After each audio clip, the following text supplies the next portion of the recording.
거예요. 그래서 지금 우리가 굉장히 인류가 지금 겁을 먹고 있는 겁니다. 1918년 스페인 독감, 1957년에 발생한 아시아 독감, 1968년에 위세를 떨친 홍콩 독감, 1977년 러시아 독감까지 모두 변종 인플루엔자 바이러스다. 변종 인플루엔자 바이러스는 동물과의 접촉으로 사람에게 감염되고 다시 사람의 기침이나 분비물 등으로 더 많은 사람에게 감염되게 된다. 이 과정에서 또 다른 변종 인플루엔자 바이러스가 생겨 돼지, 닭은 물론 개나 쥐와 같은 동물에게까지 다시 감염될 수 있는 것이다.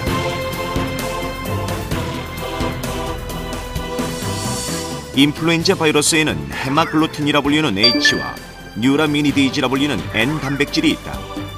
H에는 16종류, N에는 9종류가 있어 이들이 각각 조합을 이루면 계산상 H1N1부터 H16N9까지 많게는 144종의 변종 인플루엔자가 생길 수 있다.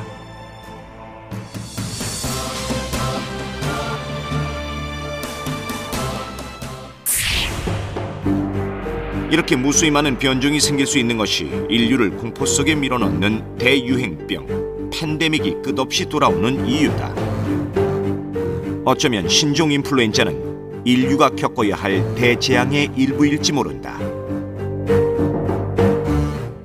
인플루엔자만 하더라도 과거에 20세기에 3번의 대유행이 있습니다. 30% 죽었다는 흑사병도 있었고 또 잘 아시는 2003년에 사스 유행도 있었죠. 지금도 우리가 이게 호흡기 바이러스는 금방금방 전파가 되지만 에이즈 같은 것은 상당히 전파 속도가 늦습니다.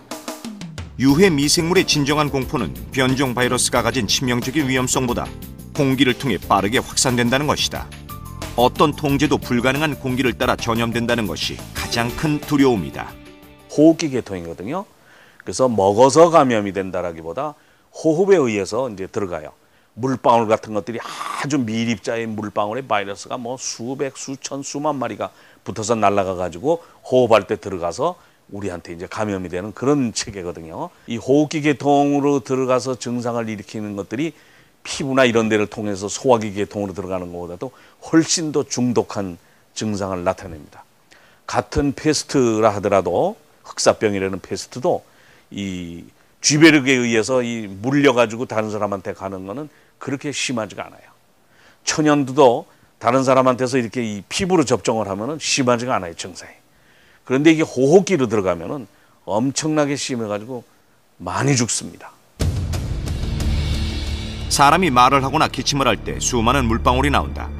특히 재채기를 할 경우 입에서 100만 개의 물방울이 나오게 되는데 이때 침에 붙어서 분사되는 미생물의 수는 1000마리에서 최대 10만 마리. 따라서 바이러스를 가진 사람이 지하철과 같이 밀폐된 공간 안에서 기침을 하게 되면 5분 동안 최대 150명까지 감염시킬 수 있는 것이다. 우리가 재채기를 하거나 말을 할 때 엄청나게 많은 물방울이 날아가고 있습니다. 입자가 뭐 10미크론짜리며 뭐며. 굵은 침방울은 요 앞에 뛰겠지만 미세한 거는 지금 우리 그 기자분 이 호흡기로도 내 물방울이 들어가고 있어요. 그렇습니다. 그래서 우리가 그걸 막기 위해서 마스크 하는 거예요. 기침을 하게 되면 입안에 있는 유해 미생물의 수분이 날아가면서 입자가 순간적으로 줄어든다. 이 때문에 더 멀리까지 날아갈 수 있을 뿐만 아니라 폐 속까지 침투할 수 있어 그 위험성은 더 커지게 된다. 일반적으로 질병은 미생물의 종류에 따라서 일으키게 되는데요. 같은 미생물이라 하더라도 입자의 크기에 따라서 인체에 작용하는 부위가 다를 수가 있습니다. 예를 들어서 입자의 크기가 좀 더 크게 된다면 일반적으로 코라든지 인두, 또 1차 기관지 등의 호흡기 상방부 쪽에 영향을 미치는 그러한 경우가 많이 있겠고요. 입자의 크기가 작은 경우에서는 폐 깊숙이 들어갈 수가 있기 때문에 호흡기의 어떤 하반부 쪽에 폐라든지 그런 쪽에 영향을 미칠 수가 있습니다. 유해 미생물은 그 크기가 다양하다. 그중 4.7 마이크로미터 이상의 크기는 비강, 인두까지 들어가는데 여기까지만 들어오는 경우 심각한 병보다는 감기나 비염 같은 병을 일으킨다. 2.2 마이크로미터까지는 기관지와 식도까지 침투, 천식이나 식도염을 발생시키고 이보다 더 작은 크기의 유해 미생물은 폐와 폐포까지 들어가게 되는데 이 경우 폐혈증, 폐렴 같은 합병증을 일으킬 수 있어 사망에 이르게 만든다. 신종 인플루엔자 바이러스가 여기에 속하는 것이다. 공기 중 유해 미생물의 치명적인 위험성은 신종 인플루엔자와 같은 바이러스에만 있는 것은 아니다. 미국에서는 한 호텔에서 근무하던 직원이 호텔 객실의 먼지와 각종 곰팡이균이 폐에 침입해 폐 조직의 기능이 마비된 사건이 발생했다. 그 이유는 빌딩 증후군. 普通の人だったら全然平気な環境にいてもですね、その人には耐えられなくて、そのうち生きていく場所がないというような感じになって、ひどい場合は、自殺しちゃうということを考えたりする人もいました。 실제로 빌딩 증후군 증상은 얼마나 심각할까?